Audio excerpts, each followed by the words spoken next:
Bueno, le acaban de ver, le acabamos de dar la bienvenida a Mario Conde. Hemos hecho un pequeño receso en la programación habitual de Onda Mezquita 7 Televisión esta semana para abordar o suplantar el espacio que teníamos destinado a esta hora, en este día, precisamente para tener al protagonista con el que hoy vamos a estar en los próximos minutos. Le decía, lo veíamos, le saludamos. Mario Conde, ¿qué tal? Muy buenas, de nuevo. ¿Qué tal? Estamos en un enclave emblemático de Córdoba, en el Real Círculo de la Amistad. Me consta que ha estado usted aquí no solo comiendo, porque luego ha presentado un libro del que vamos a hablar enseguida. Ha estado en el acto de presentación de un libro, en concreto las novelas de la Reconquista, de obras completas de Julio Merino, que vamos a enseñar a cámara porque creo que es un libro que ya de por sí merece la pena, como tal, recoger. ¿Qué tal por Córdoba? Bien, efectivamente yo he venido básicamente para la presentación de este libro, ¿no? Estuve aquí, ¿qué hará? No me acuerdo, pero estuve con don Julio Merino, estuvimos de charla, lo pasamos muy bien, la verdad es que lo pasamos muy bien, y cuando me dijo de venir a presentar el libro chiquitito, estrechito, sí, pequeñito, que es difícil de ver. O alguno como pues, el suyo también he visto. Es un libro, yo tengo uno así de gordo también, ¿no? Y encantado de venir aquí y estar aquí. ¿Suele tener vínculo con Córdoba, aparte más allá de la relación que mantiene con el propio Julio? Tenía amigos de juventud en Córdoba, pero la verdad es que en estos momentos no. Quitando la vez que vine hace 3 años a la Feria de Córdoba, ¿tú sabes lo que es calor? Sí, sí, hombre. Pues aquello sí que era calor. Ahora lo pasé enorme.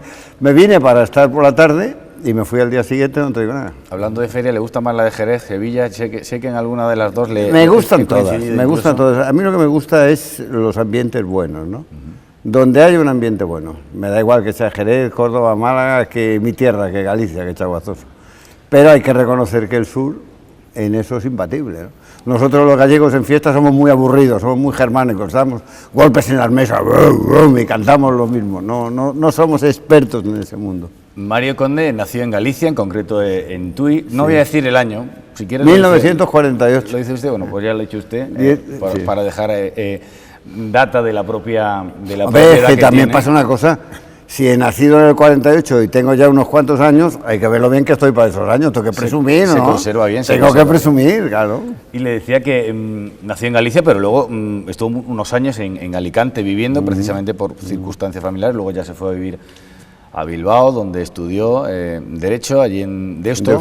Y luego ya, bueno, pues la vida que vamos a ir recorriendo de una manera u otra, aunque sí que me gustaría profundizar un poco en el vínculo que mantiene ahora también con Andalucía, se le suele ver también por esta tierra, ¿no? ¿Es una tierra visitable para usted? Mira, nosotros, los del norte, en Galicia, el vínculo que teníamos con el sur era muy escaso, además no conocíamos bien el sur, ¿no? Yo Andalucía, hasta ya bien entrada a mi edad, la veía como una cosa lejana, ¿no?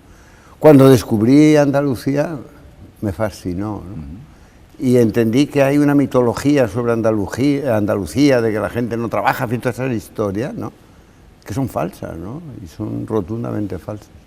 Y en el año 1990 me compré un campo en la Sierra Sevillana y me considero un ¿Cerca de Utreira privilegiado. ¿Cerca de Utreira? No, ahora está cerca de Castilblanco los Arroyos, ¿no? Y me considero un privilegiado, y desde 1990, sí, que hace ya un poquito de tiempo.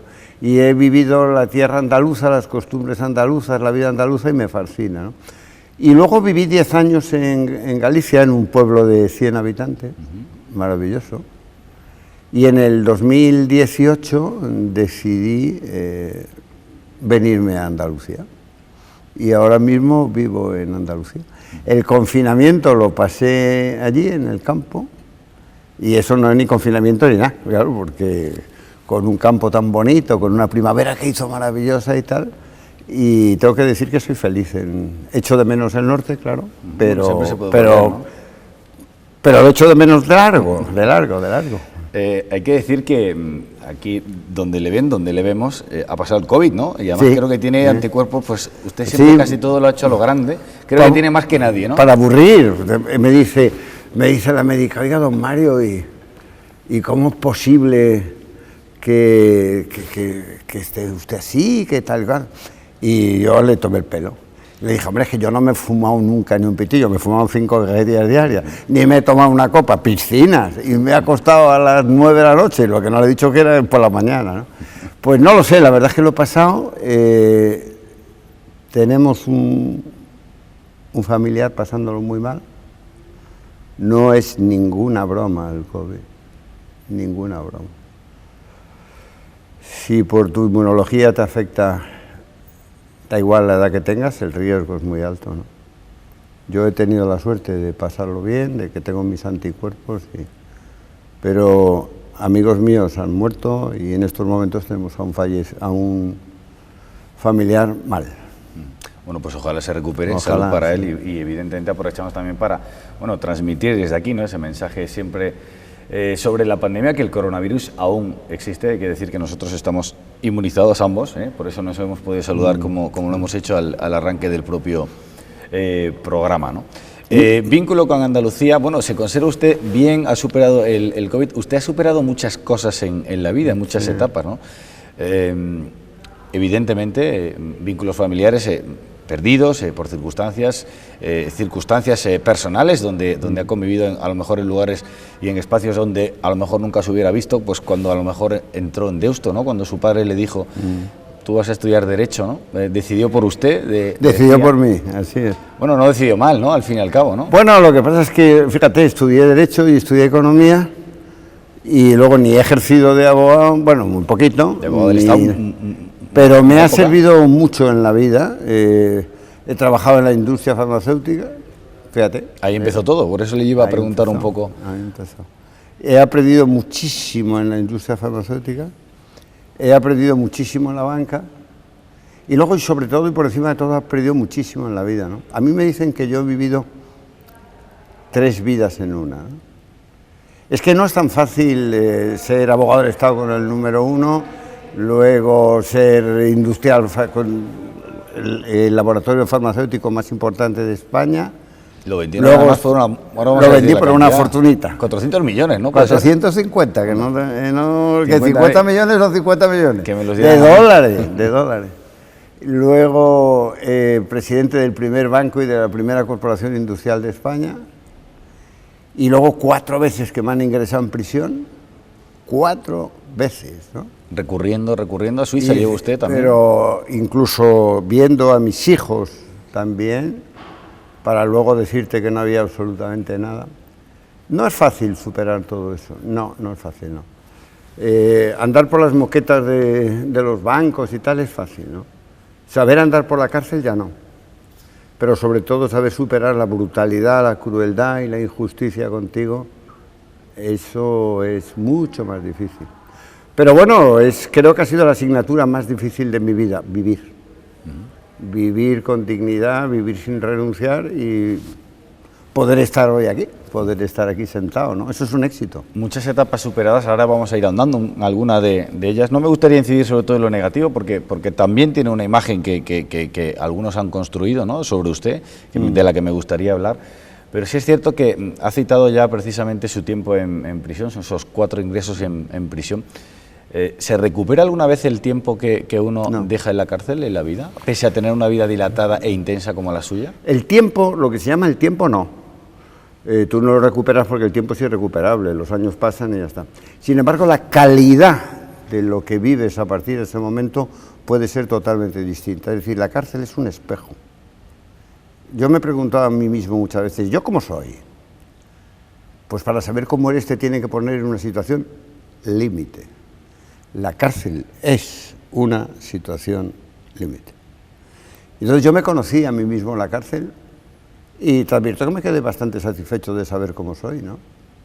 Porque normalmente cuando la gente te dice cómo es, te dice cómo le gustaría ser. Pero yo he entrado y he salido 4 veces. He estado mucho tiempo en prisión.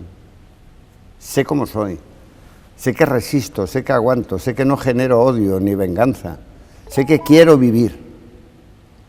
Y el tiempo que he vivido después de la prisión es un tiempo de más calidad, de muchísima más calidad. ¿Le da uno tiempo a acostumbrarse a entrar tantas veces en prisión? No. ¿Hay alguna vez que ya Esto ya me lo sé, y que ya lo digiriera como tal. La última vez que me metieron dije, bueno, otra vez vienen con lo mismo, ¿no?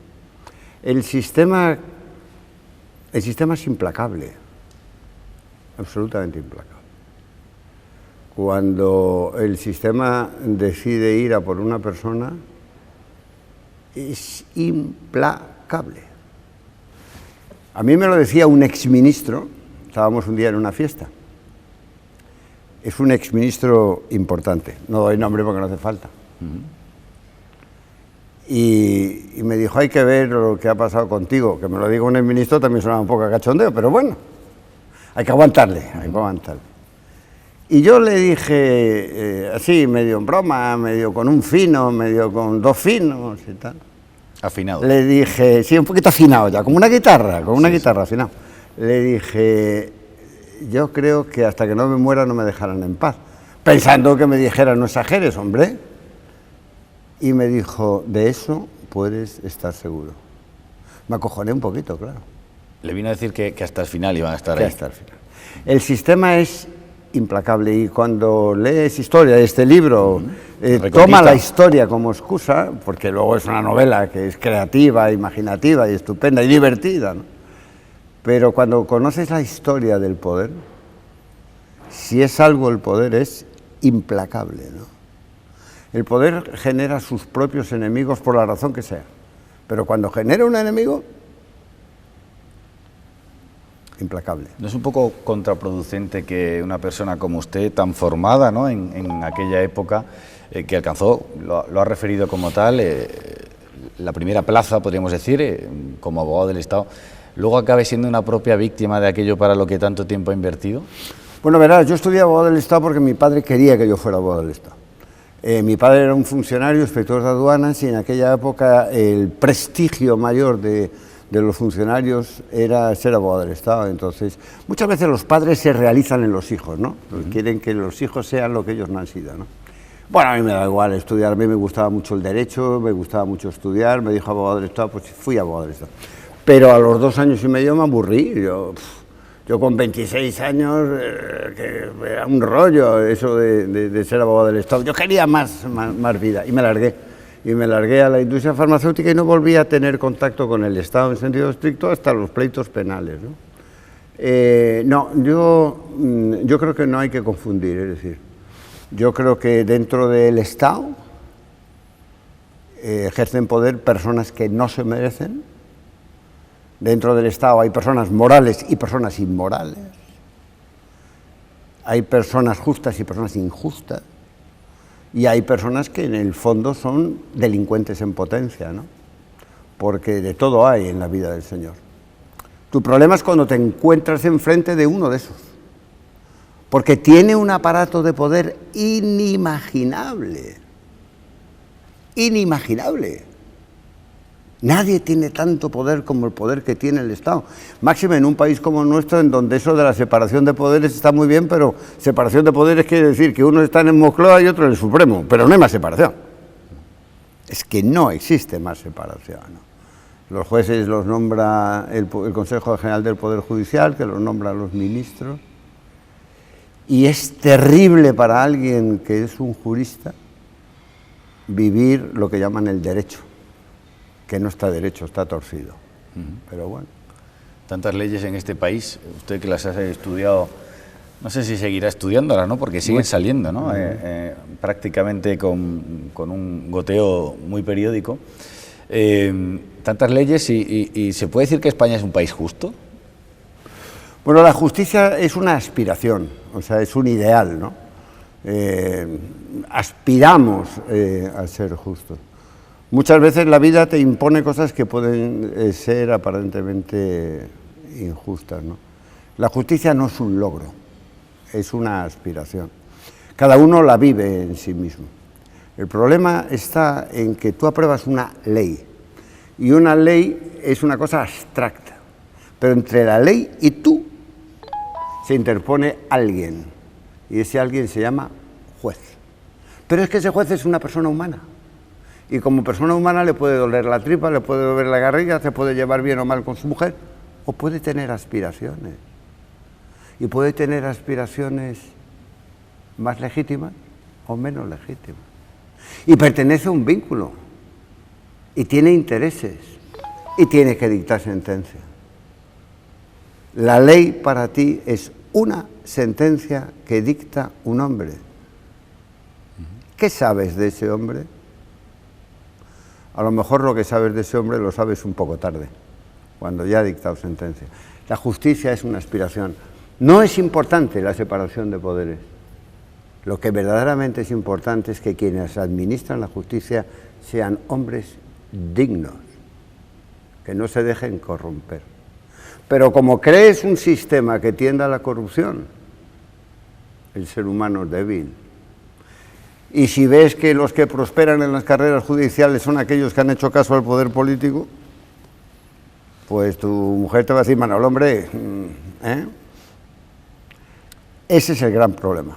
Aprovechando que hablamos de leyes y de justicia propiamente, pues, a ver, yo no sé usted cómo valora el tema este de los indultos que quiere promover ahora mismo, o se quiere promover desde el gobierno. Usted, que además es una persona que ha sufrido, ¿no?, lo que es estar precisamente, como ya rezaba y citaba, en prisión. Yo no pedí nunca indulto porque consideré que a mí se me habían condenado por cosas que no había hecho y por tanto no pedí nunca indulto. ¿Se arrepiente de no haberlo hecho? No, nunca, que va. A lo mejor ahora. Estoy encantado de la vida. Mira, yo me moriré, no sé cuándo, no tengo ninguna prisa, pero me moriré sin que nadie pueda decir que he traicionado mis convicciones, que he dicho una cosa y he hecho otra, que he renunciado a mi dignidad a cualquier precio. No. He entrado y he salido de la cárcel con la misma cabeza. A lo mejor con una cana más o dos canas más, pero nada más. He salido siempre con la cabeza alta, ¿no?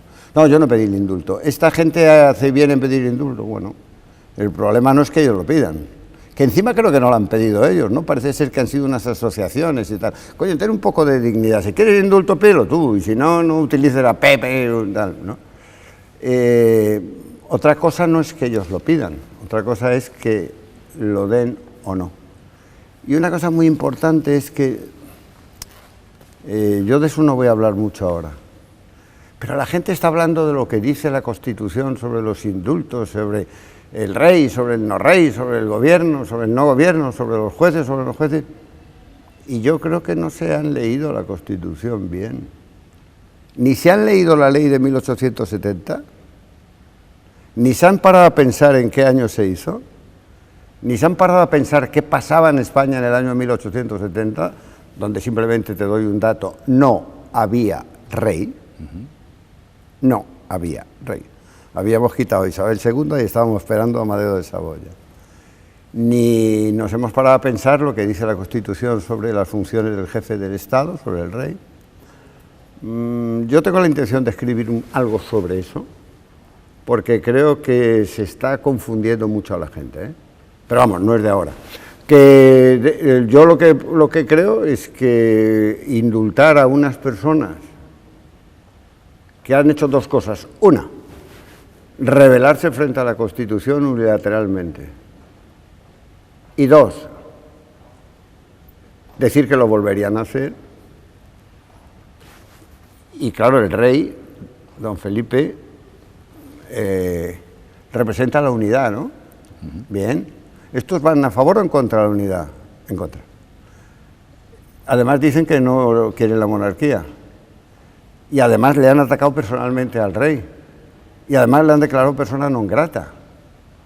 Y con todo eso el rey tiene que indultar. ¿Eso cómo es? En cualquier caso, el hecho de que exista, ¿no?, esa figura del indulto no da cierta relación o no deja, o no deduce, mejor dicho, una cierta acción de impunidad para... Verás, el indulto, te cuento, es decir, eso es un tránsito a la modernidad. Históricamente el rey absoluto, eso lo explicaba muy bien el rey Jacobo VI de Escocia, el rey absoluto administra la justicia en nombre de Dios, está nombrado por Dios, entonces no se equivoca. Y por eso tiene el poder ejecutivo, el poder legislativo y el poder judicial. A partir de Carlos I de Inglaterra, sobre todo, y de Oliver Cromwell, el rey empieza a perder poderes judiciales, ya no es juez, pero nombra al juez, es lo mismo. Entonces se crea una siguiente figura, juez natural. Majestad ni es juez ni nombra al juez. ¿No? Entonces, ¿yo qué hago? ¿Esto cómo es? ¿Soy un rey? Bueno, pues me reservo una cosa, ¿qué? El derecho de gracia. ¿El derecho de gracia? Sí. Tú eres juez, tú condenas, pero yo puedo perdonar. Entonces, esa figura del perdón se va arrastrando como un atributo real. Lo que ocurre es que otros jefes del Estado, que no son monarcas, como es el caso, por ejemplo, de Estados Unidos, lo copian. Y el presidente de Estados Unidos te pega un indultazo, curiosamente, cuando va a dejar de ser presidente. Nadie se lo discute. Y indulta, el último indulto conocido fue el del famoso financiero Marrech. Entonces, esa figura del derecho de gracia se arrastra históricamente. Pero en sí mismo es una violación del principio de separación de poderes. Si la tiene el gobierno. ¿El gobierno es poder ejecutivo? ¿Sí o no? Sí, ¿no? Sí. ¿El juez es juez, no? Sí. ¿El juez te condena, no? Sí. Y tú, que eres el poder ejecutivo, te pones encima del juez y dices, tú habrás condenado, pero yo perdono. Eso correspondía al rey, históricamente, no al poder ejecutivo. Entonces, es una patología. ¿Existe en todos sitios? Sí. ¿Con ciertas garantías? Sí. ¿Pero existe? Sí. ¿En el jefe del Estado o en el gobierno? Cuidado con la pregunta. Cuidado con la pregunta.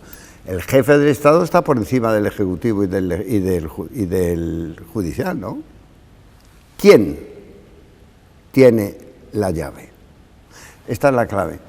¿Qué dice la Constitución española? Eso es para otro momento. Lo que dejo con el interrogante. ¿Cómo sigue? Echaremos un vistazo, evidentemente, y analizaremos también. Y estaremos pendientes de lo que vaya a escribir usted precisamente sobre ese asunto. Es muy importante, ¿sabes? Porque se está confundiendo la opinión de una manera... Bueno, pues es importante que la gente lo explique, ¿no? Los que saben de verdad de esa materia, ¿no? Por cierto, ¿cómo sigue la actualidad política de este país? ¿A distancia? Con preocupación, ¿no? Con esa distancia que dice, pero yo no sé si le preocupa el contexto en el que viva ahora mismo yo creo España. Que... No le hablo solo de la pandemia, le hablo la pandemia ha generado un caos económico descomunal, ¿no? Incluso unas consecuencias mentales. Me gusta mucho ese tema. Tengo muchos amigos psicólogos y ha dejado muchas secuelas, ha arruinado muchas empresas, pero eso, siendo importante, yo personalmente no me gusta, no soy nada trágico, nada trágico, ¿no? Como buen gallego, no me gusta la tragedia. Pero el momento que está viviendo España es muy importante. No solo está en juego cómo nos vamos a estructurar desde el punto de vista de la unidad de España. Que guste o no, está en juego. Y si alguien se cree que con indultar a los independentistas se va a corregir el independentismo, es que hemos metido en la polémica a la monarquía y al rey. ¿Nos damos cuenta de lo que hemos hecho? ¿Nos damos cuenta que hemos llevado las cosas a un extremo que si se indulta va a haber un lío? Y si no se indulta, va a haber otro tipo de lío. Yo estoy muy preocupado. Y toda esta situación política coincide con una situación económica subyacente mala. Muchos pequeños empresarios han desaparecido. Tenemos una revolución digital encima de la mesa que va a hacer que muchísimos negocios no tengan sentido y no se está preparando la gente para los nuevos negocios. Pongo un ejemplo muy concreto y es una tontería. El otro día me decía un taxista, no, es que mi enemigo es el Cabify. Digo, no señor, su enemigo es el taxi sin conductor, que en Oregón ya existe. Los camioneros. Ya hay camiones que trasladan las frutas y las verduras. Como no tienen conductor, no tienen que parar a dormir. Vamos a una revolución descomunal desde el punto de vista de la forma de vida y de la estructuración de la economía. Y mientras tanto, en vez de estar atentos a eso y a ver cómo destruimos unos fondos que vienen de la UE, estamos concentrados en que si se le indulta, que si el independentismo, que si el otro. Se está desenfocando el problema de España, pero desenfocando gravemente. Yo hoy en la comida decía que me interesaban las guerras mundiales, pero no la guerra. Me interesaba qué pasaba en las tertulias, en las conversaciones, en las familias, poco antes de que se declarara la guerra. ¿Eran conscientes de que iba a haber una guerra? ¿Somos conscientes de que tenemos en España una situación económica problemática? ¿Somos conscientes de que hay un montón de jóvenes que tienen que luchar por sobrevivir? ¿Somos conscientes de que la revolución digital va a alterar el modelo económico de base? ¿Estamos trabajando en eso? ¿O estamos envueltos en unas polémicas de, si tú dices sí, yo voy a decir que no? Hemos entrado en una dinámica política que lo que está es obstaculizando la vida de la sociedad. ¿La sociedad civil es consciente? ¿Somos conscientes de que nos la estamos jugando? ¿Somos conscientes que no podemos soportar una sociedad que no es capaz de dar una salida a la gente joven? No es capaz. Punto. ¿Somos conscientes? Entonces estoy muy preocupado.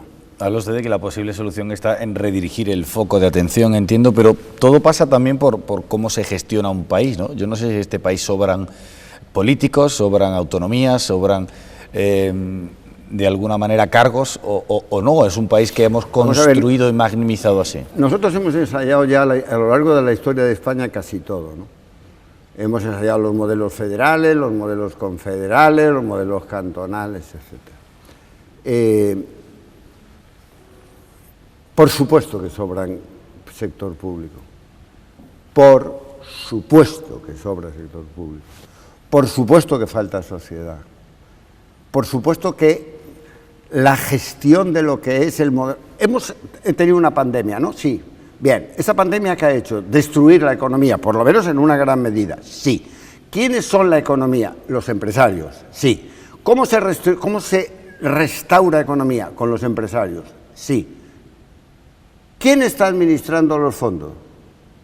¿Los empresarios o los políticos? Pero usted que sabe de economía, hijo mío de mi vida, usted como político lo que tiene que hacer es crear el marco dentro del cual yo me mueva, pero no me enseñe usted a mí qué es lo que tengo que hacer con las empresas, ¿verdad que no? Le enseño yo a usted lo que tiene que hacer con el no sé qué, que por cierto le podía enseñar, Entonces, hay que focalizar, hay que darle a la sociedad el protagonismo. Si una economía ha sido afectada por la pandemia, quien tiene que afectarla significa destrucción de empresas. Pues para recomponerla necesitamos empresarios y no políticos. Pero como el sistema hace que sean los políticos los que tengan la sartén por el mango y el mango también, pues aquí tenemos una clase empresarial que de vez en cuando dice algo, pero muy poquito, porque sigue existiendo miedo al poder y porque hay demasiados empresarios que viven todavía del sector público. Tú cállate, no vaya a ser que nos quiten eso. Porque la agencia tributaria se ha convertido en la moderna Gestapo.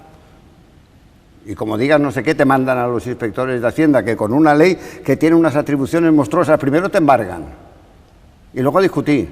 Y cuando te da la razón un tribunal, si te la da, ya estás quebrado, porque estás 5 años con los fondos. No te estoy hablando de teoría, te estoy hablando de realidades de lo que está pasando en España. Y o nos ponemos en un país moderno. Aquí hemos sustituido el absolutismo monárquico por el absolutismo político, pero es que lo que no hemos es cambiado el absolutismo. ¿Hay cantera en España política para regenerar esto? No sé si la ve. ¿Cantera política? Cantera política no, o bases... ¿Cómo va a haber cantera política? Vamos a ver, ¿cuál es el modelo español? El modelo español es que tenemos un Estado. Muy bien. ¿Cómo se llega al Estado? a través de los partidos. ¿De otra forma se puede llegar? No. O sea, para llegar a ser administrador de la cosa pública hace falta estar dentro de un partido. Sí. Coño. ¿Y cómo se entra dentro de un partido? Afiliando. Y después de afiliarte, ¿cómo subes? Ya lo sabemos. Entonces, como el sistema es el sistema, se llega a la clase política con intereses cruzados, con compromisos previos y dentro de un magma de gente muy estrechito, que es la gente de los partidos. ¿Hay cantera? Me pregunta si hay cantera. Deduzco que por lo que dice, el nivel de competencia, ¿no? de esa gente no es el homologado, digamos, con respecto a la sociedad, ¿no? en la que vivimos. Es posible que haya, por ejemplo, empresarios que han sabido hacer las cosas, que lo han demostrado. Que han creado sus empresas o que han administrado entidades financieras, lo que sea. ¿Ministro de Economía? ¿Cómo? ¿De qué sabe ese empresario? De eso, ¿no? Sí. ¿Tú has visto algún empresario potente, ministro de Economía? No. Pero sin embargo, a lo mejor un historiador de Bellas Artes, si me encanta, sí. Oiga, vamos a ver, ¿no? ¿Esto cómo es? Aparcamos un momento la política, si le parece, porque quería preguntarle por usted, precisamente, ¿no? por cómo vive ahora. Decía que ahora ya una etapa mucho más integrada, ¿no? En Andalucía, añorando también la tierra, que eso es muy de gallegos también y muy de españoles, al fin y al cabo. ¿En qué le ha cambiado usted la vida desde...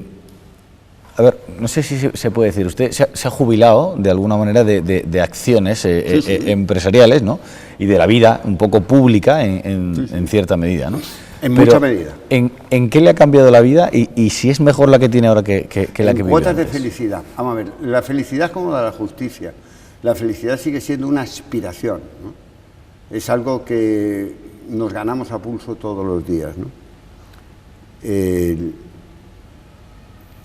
Uno de los atributos de la felicidad es la tranquilidad. Y la tranquilidad con uno mismo.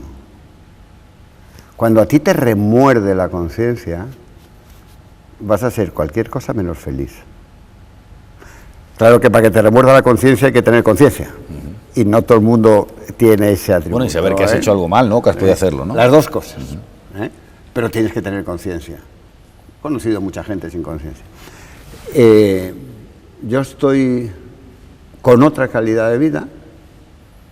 Me he convertido en un observador, no quiero ningún tipo de protagonismo activo. Veo, pienso, medito. Tengo mi relación personal muy estable.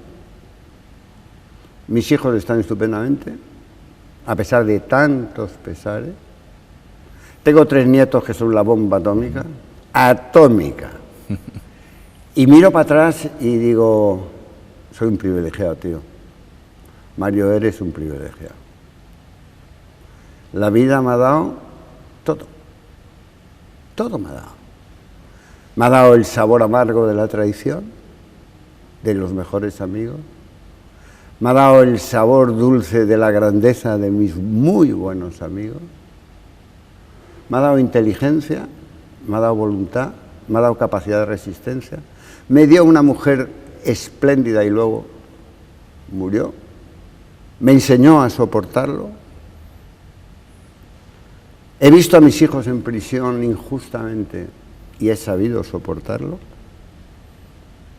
No tengo ningún cáncer en el alma. No tengo ni odio ni venganza. ¿Por qué? No tengo odio ni venganza porque me considero un privilegiado. Me asomo por las mañanas al valle del Viar, veo al fondo Sierra Morena y por las noches el Añil, y digo, te habrán metido en prisión, ¿eh? Pero hay que ver lo privilegiado que eres. No tienes ninguna enfermedad, que yo sepa. Estoy bien. Estoy dando gracias a Dios y en el fondo a todos los que me han hecho esto, también les doy las gracias. Porque me han permitido saber cómo soy y disfrutar hoy de una manera diferente. Muy religioso el sentimiento de alguna manera que nos manifiesta. No, usted ya le viene, ¿no? De Castal le viene al calco porque ya en Marista yo creo que allí ya le... Religioso, verás. Digo por cómo lo ha expresado, ¿eh? Sí, te voy a decir. yo tengo un sentido de la trascendencia del ser humano. Yo no me creo que esto sea una estructura corporal y que hayamos nacido en este mundo pues para comer, orinar, defecar y fornicar. Y que luego de repente eso se disuelve, se destruye y ale, hasta luego Lucas, como diría mi amigo chiquito, ¿no? No es eso. Si fuera eso sería trágico, absolutamente trágico. Uno de los grandes problemas por el que estamos atravesando en esta posmodernidad es la moral laica, ¿no? Una moral sin un sentido de trascendencia, ¿a dónde te lleva? Al desierto moral. ¿Qué razón hay para hacer el bien y ocultar el mal, ¿no? Luego, por encima de eso, es decir, una vez que te autorreconoces en una dimensión espiritual, que yo ahí me autorreconozco, es que yo miro arriba y lo veo claro. Hay una pregunta que le hicieron al suizo, hombre, ¿cómo se llama ahora mismo? Este gran psiquiatra suizo. Bueno. ¿Víctor Frank? ¿Perdón? ¿Víctor Frank? No, Víctor Frank no. Víctor Frank es el hombre en busca de destino, no. ¿Cómo? Bueno, es grandísimo, enorme. Y entonces el periodista, intentando apretarle, le preguntó: oiga, doctor, ¿usted cree en Dios? Fíjese que le iba a preguntar si habla mucho con Dios usted, le iba a preguntar ahora. Y él le dijo: no, yo no creo en Dios, yo le conozco. Es decir, yo siento la dimensión espiritual del ser humano, la siento. Luego ya, si esa dimensión espiritual la vuelcas en el budismo, en el catolicismo, en el cristianismo, en el protestantismo, eso ya depende de cada uno. Yo no practico ninguna religión concreta más que me siento cristiano. Es mi contexto cultural en el que he nacido, en el que he vivido, ¿no? Le iba a decir eso, ¿no? Si habla con Dios de vez en cuando, no, o reza, o dejó de rezar. Sé que rezaba. Sí, rezar sí, pero rezar es estar en silencio. El que pide, no reza, pide. Rezar es, en el fondo, es dar las gracias por existir, ¿no? Dar las gracias por ser. Reconocer la superioridad. Y eso se tiene que hacer en silencio. Hay una película maravillosa que se llama El silencio. Yo he vivido en un monasterio cisterciense tiempo, y he vivido en silencio. En el silencio hablas contigo mismo. ¿Se parecía ese al de la cárcel antes que hacemos ilusión? ¿Hay mucho silencio en la Lo que prisión? pasa es que el silencio de la cárcel es un silencio que se rompe de una manera descomunal, ¿no? Porque hay ruido, o sea, las puertas al abrirse chirrían, los goznes chirrían. Hay gritos de los funcionarios y de las guardias civiles y tal, y por las noches los presos gritan. Entonces, en la cárcel no hay silencio. La cárcel es el imperio del ruido. En el monasterio, tú sabes lo que es encontrarte a las 10 de la noche con un frío espantoso por un sitio y un pasillo y ver un monje que viene encapuchado y pasas a su lado. Y no irle. Y no dices ni chispa. No te queda más remedio que hablar contigo mismo. Y hay un dicho que dice: quien se conoce a sí mismo, conoce a Dios.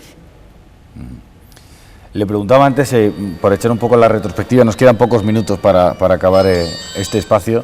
Bueno, pedimos disculpas porque algún móvil se cuela y tampoco pasa nada. No pasa nada. Y la vida es así, incluso el suyo, que está pendiente además de... No, a mí me suena el cacharro. El reloj, ¿no? Que ha cambiado, por cierto, ¿no? De sí, reloj. ahora usted era mucho de relojes, ¿no? Que es un rollo patatero que te dice la salud, la alegría, la pena. Vete a casa, hombre.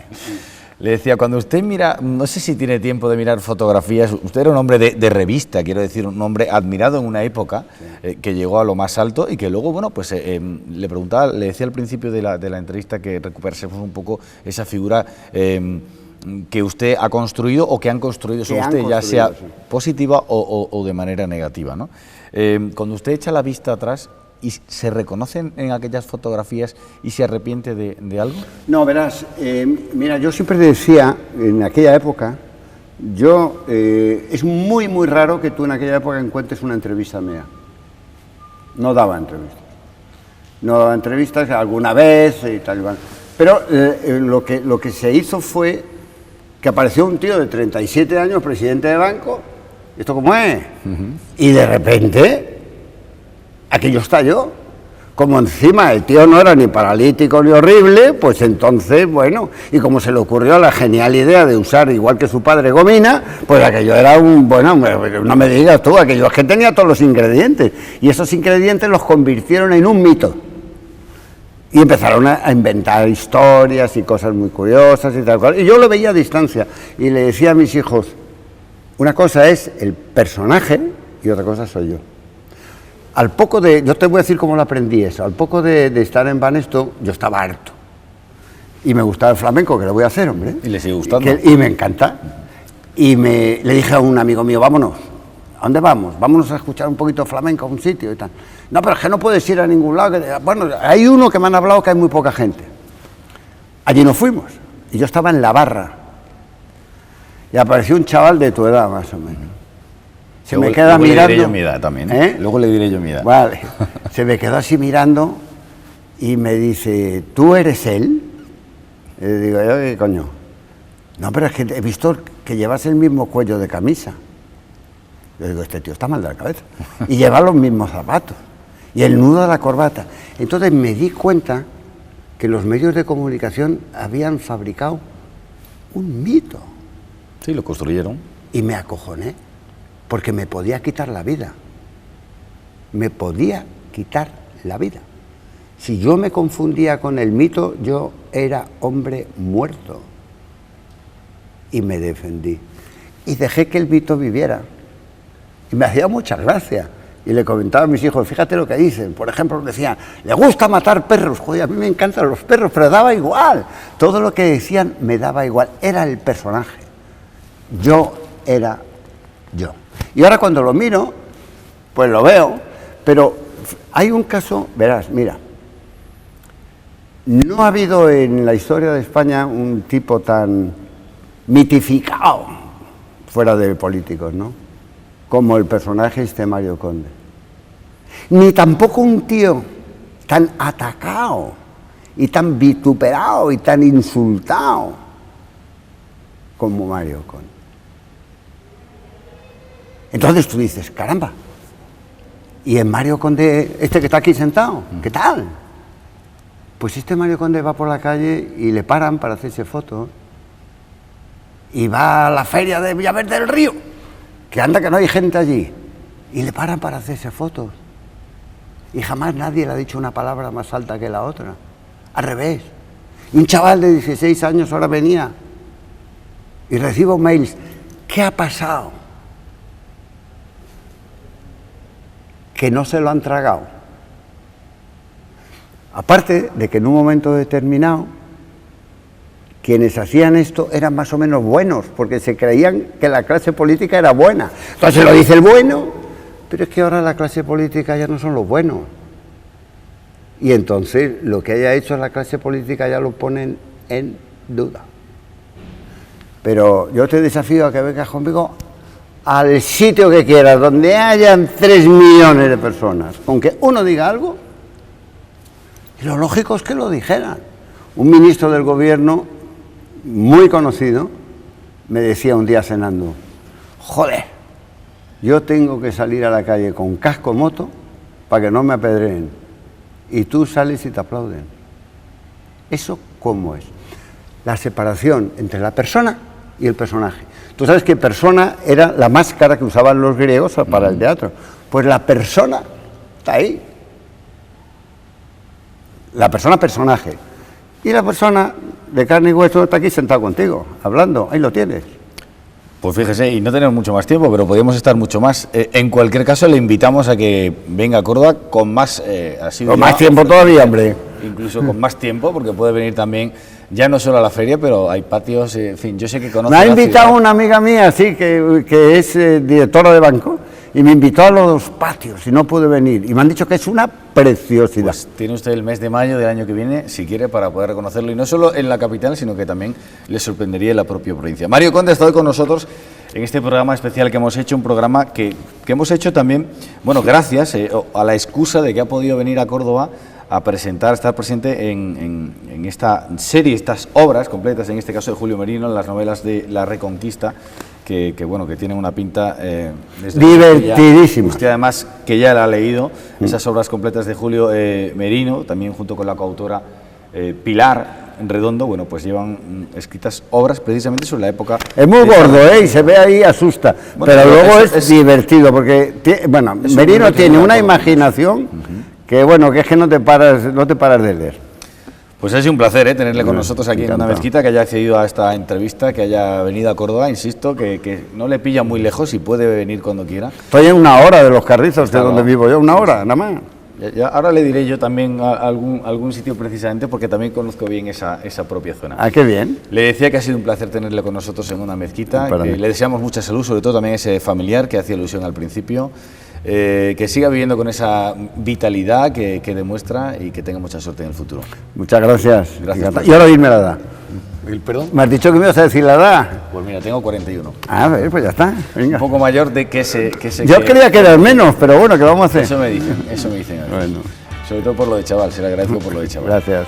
Bueno, pues gracias también a todos ustedes por estar aquí en este impasse que hemos hecho intersemanal para, de alguna manera, suplantar un espacio potro que volverá también la próxima semana aquí a esta cadena. En cualquier caso, ya saben que pueden seguir muy atentos a los servicios informativos y a toda la programación que tiene esta casa, donde se puede divertir, por supuesto se puede divulgar, se puede entretener y ustedes lo pueden disfrutar. Gracias por estar ahí, procuren ser felices. Adiós.